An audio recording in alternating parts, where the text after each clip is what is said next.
Pushkin.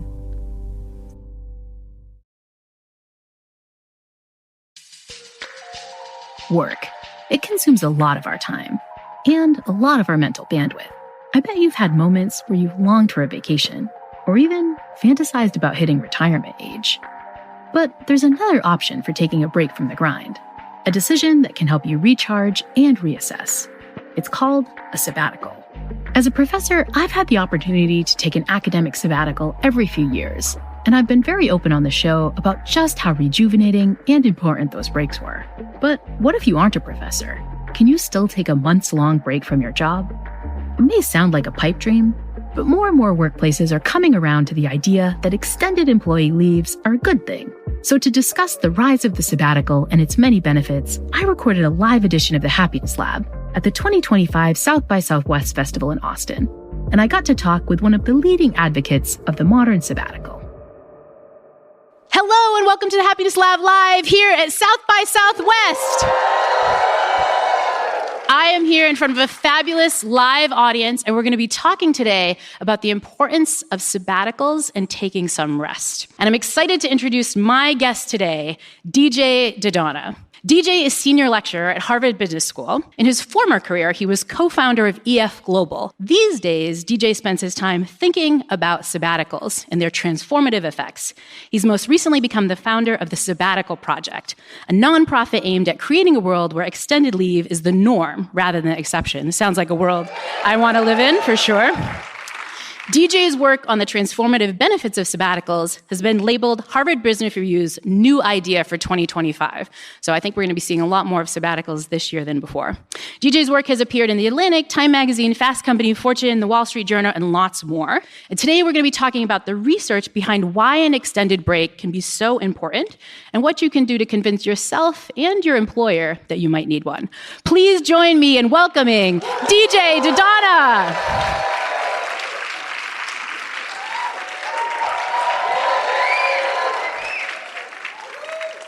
So DJ, I'm curious how you became such a fan of sabbaticals. As I understand it, this started with a time when you yourself needed a sabbatical, a moment that you call your ice cream sandwich moment. What was that? So I entered sabbatical land, as I call it, as most people do, which is unintentionally. So if you don't take a sabbatical will take you, likely. You know, I'd run my company for 7 years, and I was feeling lower and lower energy, tough to get out of bed. And I was growing even worse facial hair than I have now. And my co-founders were like, "Are you okay?" And I think at some point, you know, when it was your dream job and you can't get out of bed to do your job, there's a problem. It brings up all certain types of emotions around, like, if this won't make me happy, what will? The ice cream sandwich moment was on a particularly sad kind of weekend. It was Friday, I had no plans. I was watching a very depressing Netflix series. And I was like, I just really want an ice cream sandwich. I lived in Cambridge, and so there's plenty of like late night mistakes you can make. And but I didn't want to like walk into the cookie place, you know, late at night on a Friday by myself. So I was like, I'll just place an order for this. And I didn't want the delivery driver to think that I was a loser, so I was like, I'll place 2 orders for ice cream sandwiches. And so I went down, got the sandwiches, you know, hey, I'll be right down. And I come back, I eat one of them, thankfully, not 2. And then I go to put the kind of pizza box size thing into the fridge. And I woke up the next morning and my fridge had defrosted and ruined my floors. And I was like, okay, this is the sign that I needed to take a sabbatical. So that's how I entered into sabbatical land. So you made this decision to take the sabbatical, but you were the head of this company that you were loving. Was that scary? What went through your head as you made that decision? You know, one of the reasons why folks call it a sabbatical is because it's this tidy term for something that feels like your life is ending, right? And so I think for me, I talked to my co-founder and he was feeling a little bit burnt out as well, especially from the perspective of entrepreneurship. I think if you can't build up an organization that can survive without you after 7 or 10 years, you haven't done an awesome job. And so we were both, acknowledging, hey, let's give some time to step away. But honestly, I had no idea what was on the other side. I started it with the pretense that I was going to come back to the company, but I couldn't really continue anymore as was going. So decided to step away, said 4 months, feels, like the longest time I've ever taken off by a factor of 8. But so that's what I decided to do. And so what happened? So when I think about how I describe my sabbatical, because everyone's sabbatical is different, and I don't want to intimidate folks that might not be able to do or want to do the thing that I did, there's like the marquee events. So I did this 800-mile pilgrimage in Japan. I really wanted to investigate on the spiritual side, something that I felt was important, but rarely urgent, right? So that was kind of like the marquee event. But really, some of the more impactful moments on the sabbatical were things that I don't put up on the billboard. So I was nursing one of my parents back to health. So I moved back home, at age 32, cooked a lot of meals. I helped a cousin of mine move and another cousin of mine build a deck. So I hung cabinets myself and got to have that experience. And, I wrote my first song. I bought a ukulele on Amazon, which is super embarrassing, and brought it along on the trip. And so I wrote and performed my first song in a place where definitely no one would know me. So that was helpful.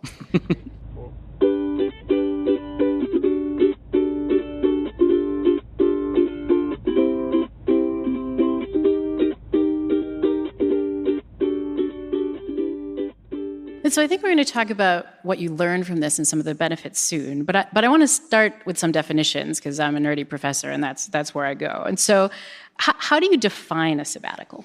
So the definition that I think about is an intentional extended leave from your routine job. So intentional, not that you have to have made the decision to take it, because most sabbaticals kind of happen to you, but that once you're on sabbatical, you stay there, right? And so as soon as we leave a job, our new job is to find another job, right? It's like very hard to be in that kind of liminal state between careers, between jobs. So in order for it to be a sabbatical, you got to like create space, not look for another job. Extended, so it has to be measured in months, not weeks. Mm-hmm. I think we like to say at least 3 months. I took 4. I wish it would have been 6. Most people, I think, would like to take between 6 and 12. 9 is very symbolic because you're kind of like creating something anew. And then from your routine job, so most folks, especially type A achievers, probably some in this room, will say like, all right, I'm going to go off work and then I'm going to learn how to be fluent in a foreign language, or I'm going to like write a book or something like that. And what we found in the research is actually that active rest, so doing a job that is not your job, can actually be fulfilling and healing as long as it's not similar to your routine job at all, right? So don't do like consulting projects to make a little bit more money, like really switch out of your routine job, routine work into something that feels fulfilling. So write that book, like become a yoga teacher certified, right? But it has to be very different from what you're doing. It's kind of a funny word, right? You've used this term extended leave. It's not a vacation, it's a sabbatical. It kind of sounds almost like old school, like in the Bible, like a sabbatical, right? I mean, is that intentional? Where did this concept come from? Yeah, so the root of the word is ancient. It comes from Hebrew scripture, Shabbat, right? And so this concept that you work for 6 days and on the 7th day you devote that to worship. That also expanded out into you're supposed to till the fields for 6 years and then let them lie fallow for 1 year. And so that's the notion of the rest, right? That you have to have rest in some sort of period of time. Then it was kind of taken on by academia. So late 19th century, the president of Harvard, I went through and looked up the notes, like the minutes, the meeting minutes, which is fun. They had done research on like how much breaks do faculty need in order to replenish themselves and also to do research. So they would have to go over to Europe to figure out like what's actually going on in the academy. And the funny thing about that was that in the definition there, it talked about rest and recovery and also pursuit of science and knowledge.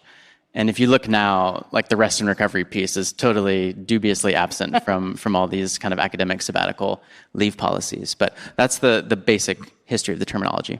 Yeah, I mean, as a professor, many people in academia get something like a sabbatical. I think it's going away. But this is really rare in other fields, right? Totally rare. And it's increasingly rare in academia, right? Folks that are not getting paid for it, or it's shrinking down into a semester. Maybe we can talk about your sabbatical later. But it's, about 5% of companies offer this policy. It's much more prevalent, in kind of like tech and companies where they're really trying to recruit talent and retain talent. It's increasing, so it's doubled since 2019, and it seems to be increasing over time, but still definitely the minority, especially like a paid sabbatical with some sort of benefits and that sort of thing. And so you've done this cool project where you've been studying sabbaticals scientifically. You've done hundreds of interviews, dozens of different academic studies. From your research, I'm curious, who is taking sabbaticals and why are they taking them? So when I first started out, I thought I was the customer. And so people who are in their mid-30s and 40s who burn out take sabbaticals. And then what I started to realize is that folks are starting as early as kind of gap years. They're tagging along with their parents' sabbaticals. So when I thought about the research in the book, it's kind of going from gap years to twilight careers. So kind of like pre-retirement type age. So it's really anyone that either has something forced upon them or takes this opportunity to take time off. I think gap years are a great example of that. And so why are they taking them? Like, what happens? Yeah, 2/3 of sabbaticals are catalyzed by a very negative event. So either a personal health crisis, or you get fired, or let's say like a global calamity or pandemic forces you to think about work totally differently. And then there's also positive catalysts, right? So you sell your company, you get like a kind of employment leave, things like that. And then I like to say this neutral catalyst of, if you have a company, if you work for a company with a sabbatical policy, then you get to take that time off and you don't even have to think about it. And there are a lot of companies that offer that. And then also countries that enable people to do it. Like in Sweden, you can take 6 months off to try to start a business. In Australia, if you're a civil servant, you get 6 months off every 7 years. Man, I didn't realize there were countries that were doing this. That is exciting. And that also reminds me that your research has shown that there's lots of misconceptions when it comes to sabbaticals. So let's go through some of these. I think when I think of sabbaticals, I first think maybe we're just dealing with like a longish vacation. How is a sabbatical different than that? So everyone who has taken a sabbatical has also taken a vacation, and they're saying that something profoundly different is going on. When you're on vacation, all of the things you're on vacation from are piling up in the back, right? Your inbox is piling up. You know that you have to come back to work and get things done. When you're on sabbatical, you're gone long enough so that those things are off of your plate, so you can actually kind of deepen into what's going on, and you don't have to worry about like what's happening at work. And so different misconception is this idea that sabbaticals are basically a midlife crisis. It's your freak out, you don't know what you're doing, you're burning out. Like, I guess that's maybe part of some sabbaticals, but that doesn't define it. Yeah. So we talked about the times when people take the sabbaticals over the course of their life. And we talked about whether or not you take a sabbatical or a sabbatical takes you. So that can certainly be the case where you're living a life that doesn't feel authentic to you long enough that you feel like you have to kind of burn the boats and like cast off lines. I think I was a little precocious in my midlife crisis, like a little bit earlier than midlife, hopefully. You think about it like a dental cleaning appointment. Like you want to take these like cleaning appointments, right? We don't love them, but you try to take them every 6 months so that you don't have like a root canal emergency. So the whole goal of this is, can you identify inflection points in your life to take them off, as opposed to waiting for some big crisis to pull you into sabbatical land? All right, here's another misconception that I think comes on the employer side. The idea that a sabbatical is basically just a golden parachute. Like you take a break from a job that you're thinking about basically getting the heck out of anyway. Is this the case? So what we found in the research is that the supermajority of people that take a sabbatical that's enabled by their company come back. So over 80% come back to their job. So it's not really a golden parachute. Now, people do leave, but the difference, and we can get more into this around kind of what's in it for companies, the difference is you're spending a bunch of time preparing the company to do all the tasks that you're doing before you leave on sabbatical. And so you're kind of like preparing the company for you to be gone. And you're also like allowing the company to see like, what are all the things that you do? Who else could be doing it? Who could be stepping up in your midst? Things like that. So not really a golden parachute, but people do leave. I think the argument is, if someone's going to leave as soon as you let them out of the door and off the leash, like, were they doing great work? Yeah. But do we have data on it? Like how many people actually take off after a sabbatical? About 20%. Yeah. Oh, so it's non-zero, but it's not like 80% or 100%. And 100% of the people who don't have a sabbatical policy at work are taking off to take a sabbatical. Yeah, right. That's fair. And that gets to a different misconception, which is this idea that sabbaticals are sort of costly for businesses. But you've argued a better way to think about them as an investment. What do you mean? Yeah, I think, listen, as I was saying about an entrepreneurial company, if it can't survive without you leaving it as a leader, that's a problem.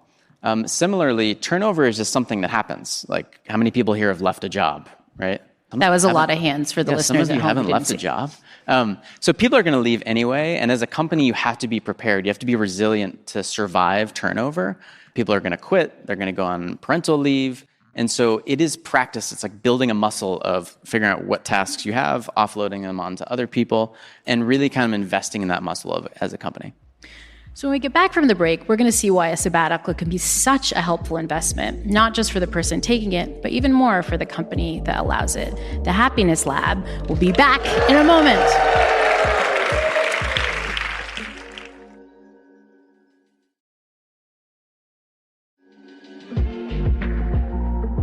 You're listening to a live edition of the Happiness Lab, recorded at South by Southwest 2025, with my friend, the sabbatical expert, DJ DiDonna. I started this next section of the show by asking DJ to give us a breakdown of the average sabbatical and to explain how the benefits of taking a break tend to unfold.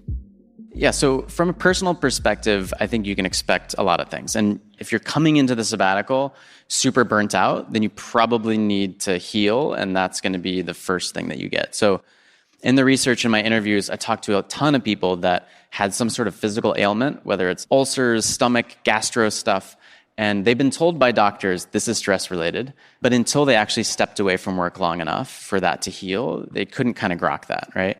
So I think healing is one of the first things.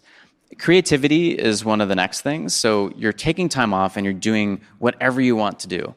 And that ends up like kind of reigniting a lot of creativity. For me, it was writing silly songs on a ukulele, but like whatever you would like to do.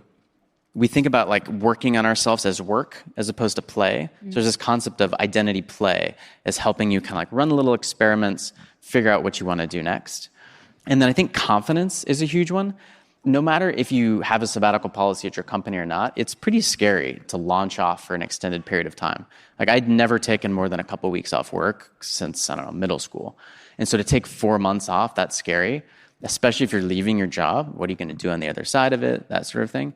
And so being able to do something that seems scary and then come back and say, actually, I'm fine, really builds up people's confidence to take big steps and big leaps. It's also hopefully running experiments on your sabbatical to say like, oh, I thought that I wanted to write and I actually like writing. And so that builds up confidence and the ability to do it. And it seems like from your research, when you talk to people, these benefits are really common. Like this is just what you hear everybody who takes sabbaticals saying. Yeah, I mean, it's funny because I came back from my sabbatical and I said, I really changed who I was as a person. So this kind of identity was enmeshed with my company. And if the company was successful, I was successful. If it wasn't, I wasn't. And so I was able to kind of break free from that. But I wanted to check to make sure it wasn't just my experience. And so the more folks that I talked to, the more you just kept hearing these terms like peak life experience.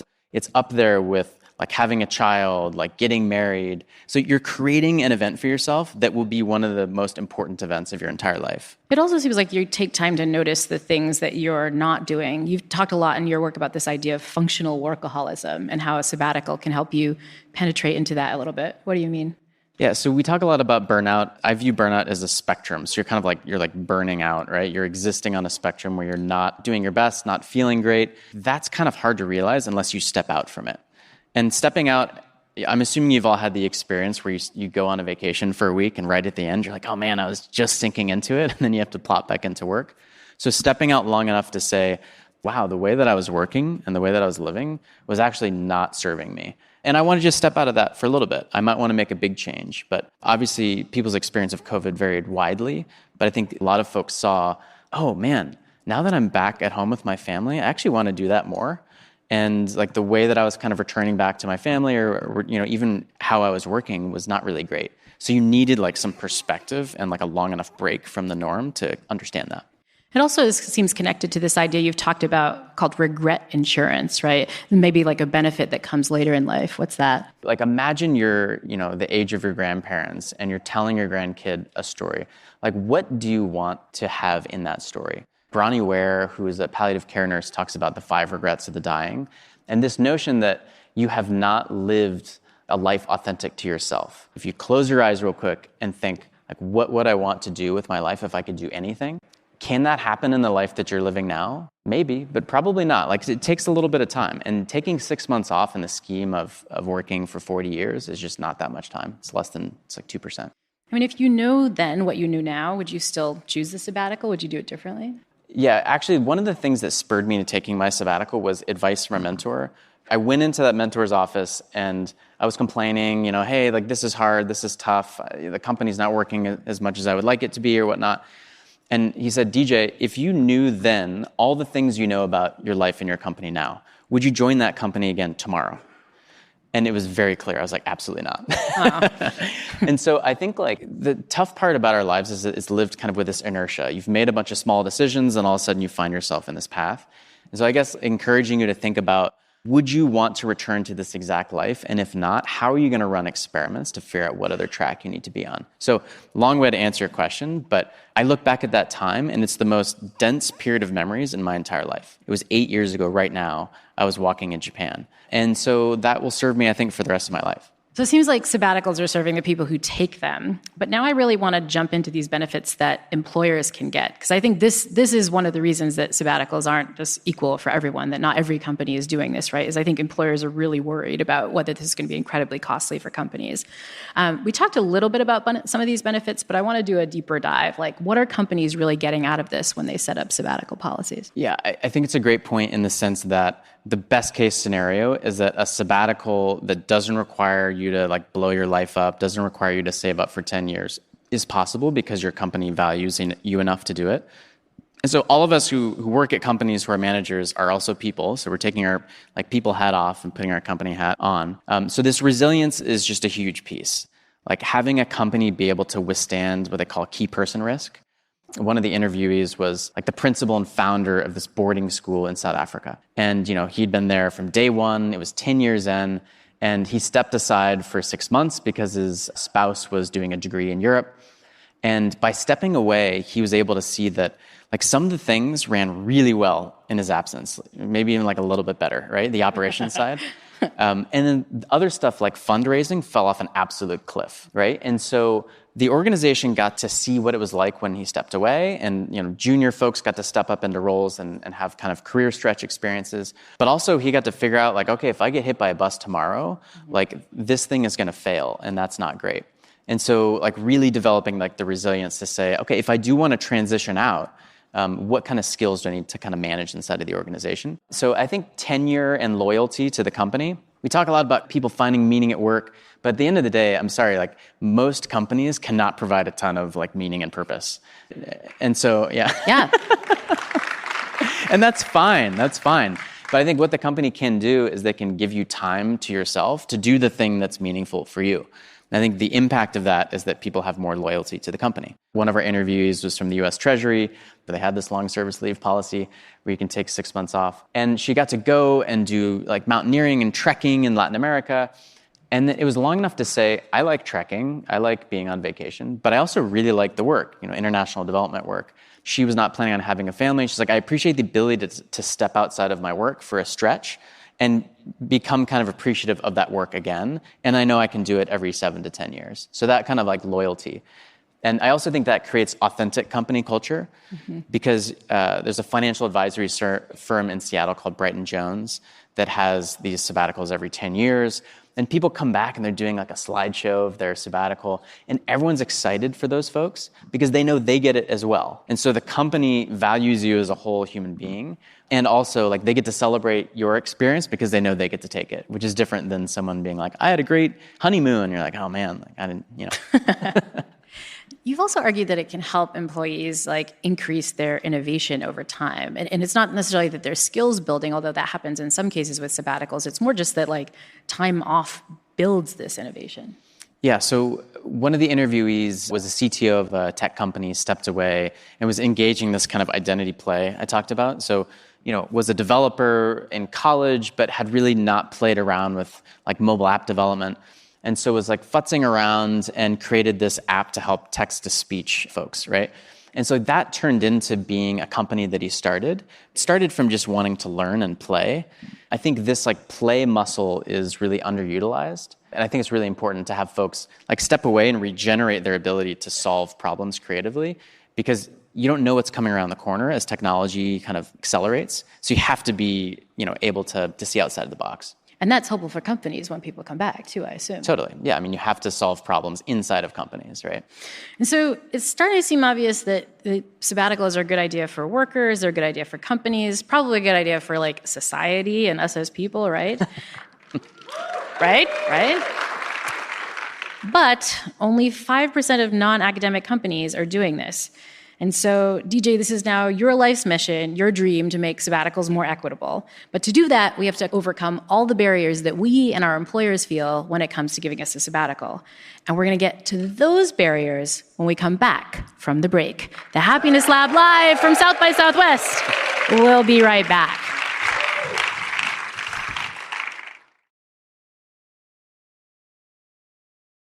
Sabbaticals seem like a good idea, but let's go through some of the worries that people have when considering a sabbatical, or just like the actual barriers that come up when you like detonate your life for 6 months in some ways. One of these barriers is the optics, right? I think people are really worried about what this is going to look like. Is that something that you experienced? When I first thought about what the barriers were, around 7 years ago, optics was one of the biggest ones, right? So what are people going to think about the fact you took time off? That has changed significantly since then. I think one of the enabling features is that LinkedIn introduced a career breaks role that you could put in, which is tremendous. So like hundreds of thousands of people now like proudly kind of talk about their career breaks.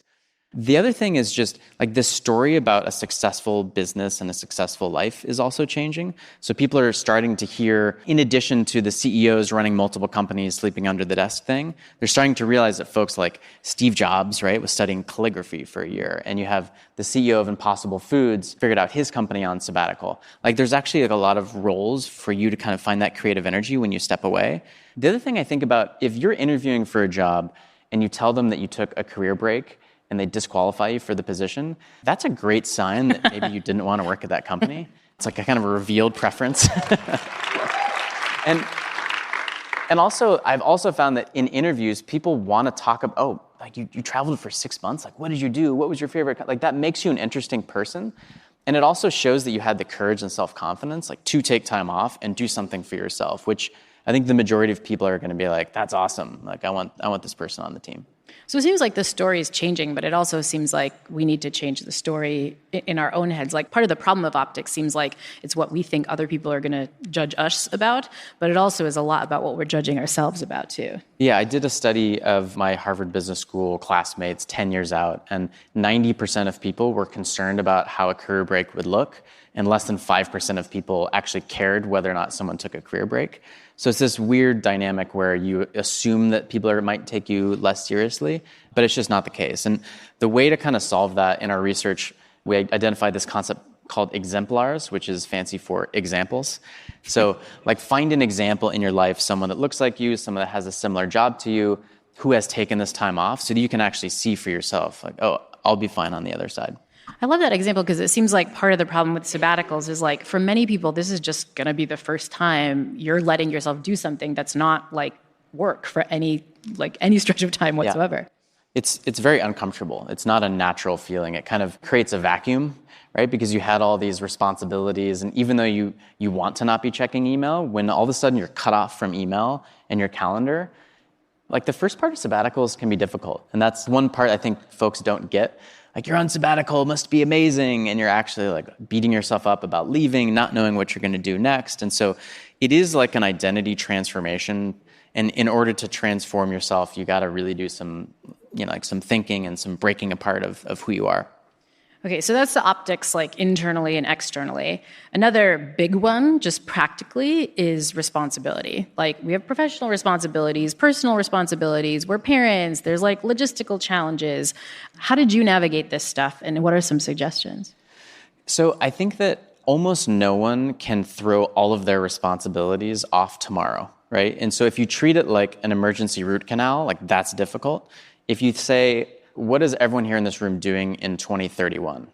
Like no one has any idea, right? So if you say like in 2031, I'm taking 6 months off, and you work towards that, man, 2031 is coming up actually. Yeah, 2031 is not very far away, but it's going to be awesome for the folks in this room because everybody started nodding when you said that, 2031, right? So if you can set some time in the future and say like, I'm committing to take 6 months off, then all of a sudden you can save up for it, you can signpost it with your employers, and it's not a big deal. This is just part of who I am. I take 6 months off 6 years from now. The other thing is you hear a lot about responsibilities. I have kids, they have, like, how am I'm going to pull them out of school, put them back in school? Time and time again, it's difficult, but the people who have children who take sabbatical have the most inspiring stories, hands down. Because they'll say stuff like, I just had begun to think about my kids as a set of responsibilities and tasks, like take them here, pick them up from here. When in actuality, what's happening is people are showing their kids, what is astronomy? Oh, you're seeing the stars from Patagonia, seeing them and getting excited about that. Like, what is zoology? And you're going to the Serengeti and you're seeing like animals up close. What is geology? You're in like the Grand Canyon.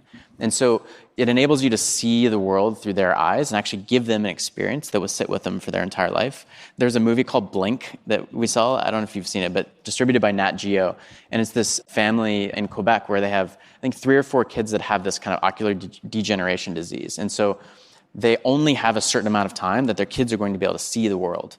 And so they decided to like take a year off so the kids could like absorb as many images about the world as possible. So I think about that, like taking it from a responsibility that you have to take care of to a responsibility to allow your kids or you and your spouse or yourself to get to experience the world in a different way than our just routine life. I also think that it's probably really great for parents to show kids and to model, like be that exemplar for taking some time off and also just like not be so burned out around their kids. Like I do worry with some of like my adult friends with kids that those are kids that have only ever seen their parents super stressed out. And I feel like it must just be rejuvenating for kids to see parents taking time off too. Absolutely. You have to model this behavior, right? And I actually have 2 good friends who are on sabbatical in Kenya right now, and just seeing them kind of go from having groceries delivered, meals delivered, like no time to do anything, into like teaching their kids how to ride bikes, it's really inspiring. And life is too short, right? Again, a silver lining of the pandemic for many people is that you realize that life is fragile and it's short and you just can't bet on 2031 even, who knows? Yep. So maybe you should set it to 2029 when you take your sabbatical. Yeah, we gotta get it in as soon as possible. Okay, so we've talked about optics, we've talked about responsibility. I think the elephant in the room when it comes to sabbaticals is cost, right? Just financially. I think if you survey most people, my guess is most people are going to say, that sounds awesome, but it's just completely out of reach. Yep. How do we solve for this? So, I mean, the first and obvious answer is that if this is supported by companies, countries, like our culture, then it's not a problem at all. And if you can plan it in advance, right? So a couple people from the study were teachers.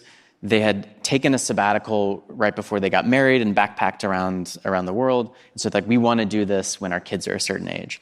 So they saved up for 10 years because it was important to them. And they did it, and it turned out, actually, they drove a Land Rover across to the tip of South America from Arizona. And it turned out that there was so much maintenance with the Land Rover that the guy got really good at it. And he came back and he was like, I actually want to start a Land Rover business. So now he like refurbishes Land Rovers and takes people on tours. But yeah, so if you're thinking about it as something that has to happen tomorrow, very few people can afford it. If you're planning it out and saying, this is important to me, I'm going to save 5% a year, then it's not that big of a deal. The other thing I would say is that I've heard this over and over again where when you're at a company, your raises are kind of on a schedule. It's like you get a 5% raise, or here's what you're eligible for. When you switch jobs, you actually get paid a lot more because you're being valued at the market rate for your skills. And so lots of folks are saying, I quit my job, they wouldn't give me a sabbatical. I joined another company and I got a raise, so that it essentially made the sabbatical free. So your mileage may vary, but that's a dynamic that we kind of get trapped in as we've been at a company for a long time. You've also noted that it's also just worth asking, because lots of companies have policies that are like this that might be hidden or not talked about too. Yeah, there's these secret policies. I think that if you want to do it and you're kind of set on it and you're like, listen, I'm either leaving or they're giving me a sabbatical, like at that point, you're going to leave. And so you can talk frankly with your manager about this. And I've seen this many times where someone says, all right, let's work this thing out. Can we wait a year so we can prep the team? Okay, cool. How about we're not going to give you full pay, but how about partial pay, or how about just retaining benefits? And what we find is that most people, if you just retain benefits, because that's the scary thing, they can save up for it. And so again, how far in advance are you planning on doing it? But I would talk to people who aren't your manager first and try to find an exemplar. And then you can kind of broach that subject. I mean, one of the reasons why we have a kind of a support group on Facebook and LinkedIn where you can ask other people what their best practices were in doing it. And you can find people who maybe worked in your industry or in your company who have taken it. So that's helpful. Okay, so this is how kind of personally we can sort of fight some of the barriers. Let's talk about maybe some of the structural barriers. Hopefully there are folks in the room who are themselves employers, maybe big CEOs of companies who are hearing about these benefits and want to start offering sabbatical policies or want to develop a company policy that can help folks do this. What do employers actually need to make sabbaticals a thing? So in order to make it equitable for folks, it's got to have to be paid, right? So allow people to be able to take it and not take a huge financial hit. I think in order to make it successful, like the worst thing that can happen is you roll out a sabbatical policy and it's too short, or you don't allow your employees to disconnect, and then you've had people who are gone from the workplace and then also haven't gotten the benefits. Yeah. And so give folks enough time, ideally months. What we found in the research is that it takes about 6 to 8 weeks for you to really become yourself again. Think about that. You take a 2-week vacation, up to 2 months to really feel like, oh, I'm me. I'm not just this collection of jobs and responsibilities. So give them enough time and ensure disconnection. So best practice, disable the email, auto respond. You'd be surprised. If you have an auto response that says, I'm coming back to the office in September, I'm deleting this entire inbox, like emailing you in September, folks will just email you in September. It's not the end of the world. So disconnection, I think duration and support. So you've also talked about some ways that companies can make this the norm or make this seen as not a bad thing to do. What are some ways that companies can do that? Yeah, so the norm that exists is this so-called work devotion norm, where people are kind of feel like they have to be devoted to work. They can't be seen as taking time off. This is why things like unlimited vacation, which is just a total boondoggle, doesn't work, because you don't see people taking time off, and so then you don't feel like you can take it. So I think the first thing that leaders can do is take the breaks themselves to kind of model this. So Sweden also has, Sweden's getting a lot of love this episode. Sweden also has kind of world-leading paternity leave. And what they found is that even though you get paid paternity leave, fathers wouldn't take it unless their bosses took it. You got to model that behavior. You got to celebrate it inside the company in order for folks to take it. What are some examples of positive impacts on organizations for their leaders? Is it just the people at the top that benefit from this, or do you also see frontline workers taking these things and benefiting? Yeah, so it's a lot more rare to have folks across the spectrum of the organization just because of the financial responsibilities and things like that. So I talked to this startup called Skylight. At the beginning stages of a startup, if you've ever worked for one or started one, no one's taking a sabbatical at the beginning. Yeah. But if you can get through the first 4 or 5 years, then you can make some space.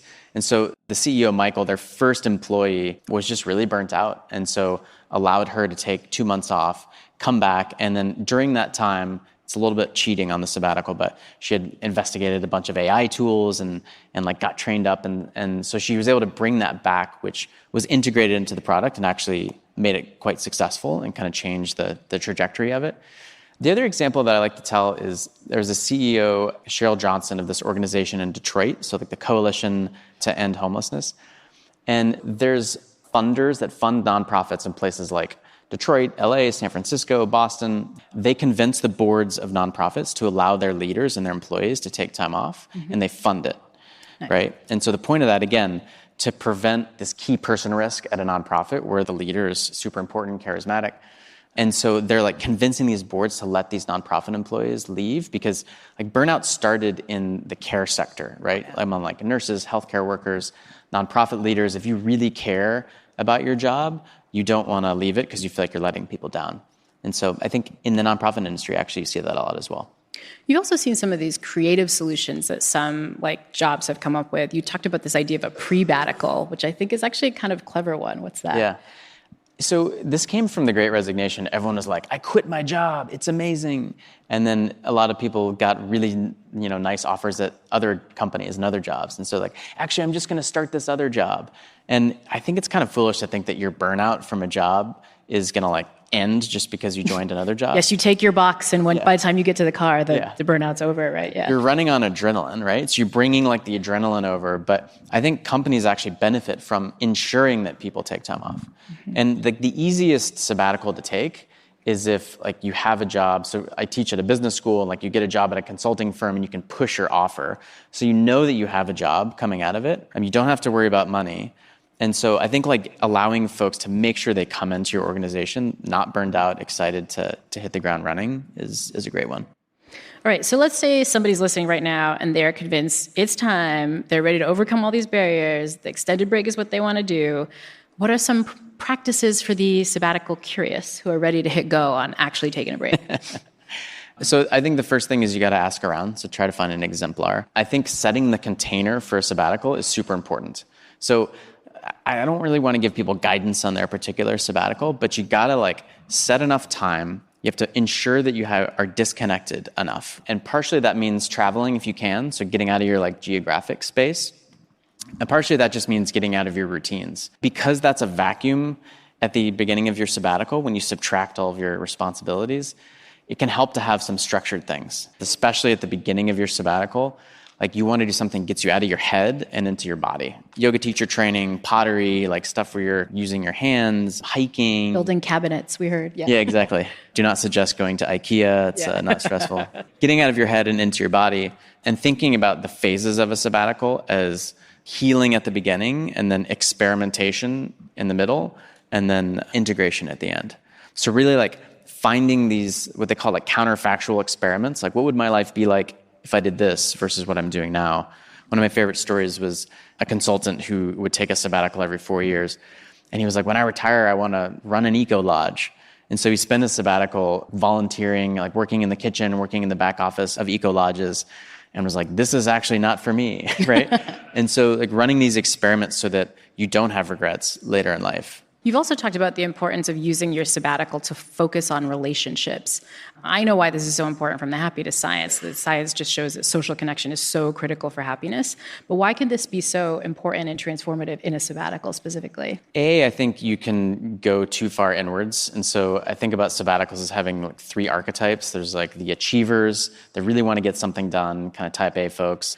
B, the explorers, so people that just want to see the world and explore outwards, and also more seekers that want to find out, I wanted to do that spiritual journey. So and then there's folks that need kind of healing. And so, one of the tough things is that you spend so much time thinking about yourself and what you want because you're parched, you want to go out and do all the things that you end up just focusing solely on yourself. For happiness, focusing on relationships is important. It gets you out of your head and into more what do we actually care about? What are we doing here? And then second, I think as you get older, right? Everyone has their own schedules and you're trying to align stuff. And so this allows you to take the scheduling hassles of one side of that equation and take it away so you can actually plug into someone else's life in their convenience. So it can kind of spur and catalyze and refresh these relationships that might have run a little dry. That's so interesting. Is some of the Happiness Lab fans know I quite famously took my own sabbatical when I was feeling really burned out. And I think one of the unexpected benefits was this sort of relationship building, mostly because of that schedule issue that you just mentioned, right? I wanted to see a friend or catch up, and they were like, when can you meet? I was like, well, anytime. I got nothing going on, right? Yeah. And that was just transformative, right? Because it meant that those meetings and those relationships actually got built and that those connections actually happened. Yeah, there's all these things that we say are important, we know are important, but we don't make time for. I talked briefly about this urgent versus important kind of dynamic.